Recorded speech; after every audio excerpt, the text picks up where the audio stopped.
আসসালামু আলাইকুম ম্যাম। ওয়ালাইকুম সালাম। ম্যাম আমরা ইন্টারভিউর জন্য আসছিলাম। তোমার নাম কি? সাকিব সালেহীন। তোমার বাবার নাম কি? মোহাম্মদ আলাউদ্দিন সর্দার। শুদ্ধ করে বলো, বুঝতে পারি নাই। ম্যাডাম আমি তো নাম শুদ্ধ করেই বললাম, মোহাম্মদ আলাউদ্দিন সর্দার। Shut up! ওইটা আপনার বাবার নাম না, ওইটা আমার হাজবেন্ডের নাম।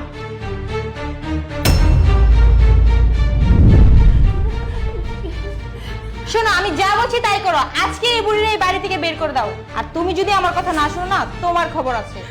বাবা, আমি তো ভাত খেতে বসছিলাম। আমি জানি যে ভাত খেতে বসলে পুলিশও আসামি ধরে না। আমার অনেক ক্ষুধা লাগছে বাবা, আমি ভাত করে খাই নেই। পরে তোকে কথা। আরে মা থামো তো, তোমার সব ফালতু পেশাল বন্ধ করবা। তুমি দেখতে পাচ্ছ না আমার বউ কি বলছে? এই বাসা আমার বউ যেটা বলবো সেটাই হবে, ঠিক আছে? তুমি এই মুহূর্তে বাসা থেকে বের হয়ে যাও, আর না হলে কিন্তু ঘাট ধাক্কা দিয়ে বের করে দিতে বাধ্য হবো। বাবা, তুই বল কথা শুই না, আমারে বের করে দিবি তুই? ওফ, আপনার নেকামি বন্ধ করেন। আর তুমি দাঁড়িয়ে দাঁড়িয়ে ওনার কথা শুনতেছো? ও, বুঝতে পেরেছি, তোমাকে দিয়ে কিছু হবে না। আমি ওনাকে বাড়ি থেকে বের করছি।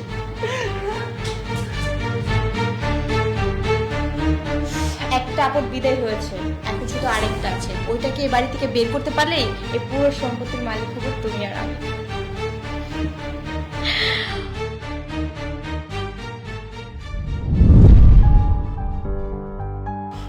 মা তুমি এখানে?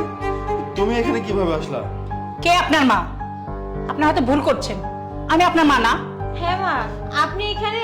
আপনার না রাস্তায় থাকার কথা? এক্সকিউজ মি, মুখ সামলে কথা বল। কাকে রাস্তার মানুষ বলতেছেন?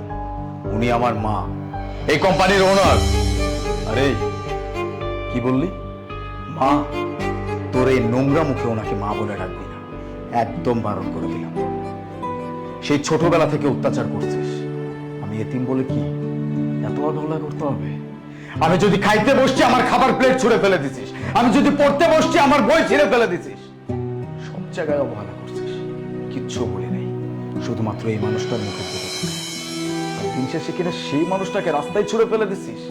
এই কি করে না এই মানুষটা তোর জন্য? হ্যাঁ, সবকিছু করছে, এত কষ্ট সহ্য করে তোকে মানুষের মতো মানুষ করছে। আর সেই মানুষটাকে কিনা এইরকম একটা মেয়ের জন্য রাস্তায় বের করে দিছিস। কে এটা? বউ না? আজকে বউয়ের জন্য মাকে রাস্তায় ফেলে দিছিস। কি পড়ছে এটা? এটা কাপড়ের ধরন? হ্যাঁ, রাস্তায় থেকে উঠে আনছিস। শোন, যেই কোম্পানিতে তুই ইন্টারভিউ দিতে আসছিস এটা আমার কোম্পানি, মানে আমার মায়ের কোম্পানি। এই কোম্পানিতে তোর মতো মানুষের কোনো জায়গা নেই, কোনো চাকরি নাই। ভালোই ভালোই বলতেছি, চোখের সামনে থেকে বের হয়ে যা। ভাই দেখ, তুই তো আমার ভাইয়ের মধ্যে, তাই না? আপন ভাই না হলে কি হবে? ছোট থেকে তো আমরা একসাথে বড় হয়েছি। প্লিজ তুই আমাকে ক্ষমা করে দে। আসলে আমাদের দুজনের খুবই অভাবের মধ্যে আছি, আমাদের চাকরিটা খুবই দরকার। মা, আমি তো তোমার নিজের সন্তান, প্লিজ আমাকে চাকরিটা দাও। আমরা দুজন অনেক অভাবে আছি, আমাদের জমানো যা টাকা পয়সা ছিল সব ফুরিয়ে গেছে। প্লিজ মা, এমনটা করো না। এই জন্যই বলে উপরওয়ালা ছাড় দেয় কিন্তু ছেড়ে দেয় না। মায়ের সাথে অন্যায় করে পার পেয়ে যাবে এটা ভাবছিস? এই, মায়ের সাথে অন্যায় করা মানে আল্লাহর আরশ কেটে দেওয়া। তুই সেই মায়ের সাথে অন্যায় করছিস, রাস্তায় ফেলে দিছিস। তোর সাথে তো এর থেকেও খারাপ হওয়া উচিত ছিল, কিন্তু আফসোস আল্লাহ তোকে সেই কপালটা দেয়নি, অন্তত একটু হলেও ভালো রাখছে।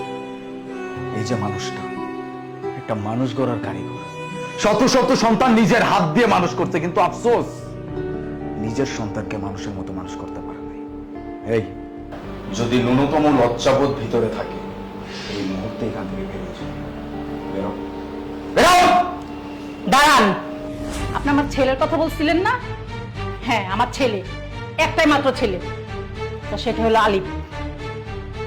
আর শোনেন, ফারদার কখনো আর ছেলের পরিচয় নিয়ে আমার সামনে আসবেন না, কথাটা আপনি মাথায় রেখেন।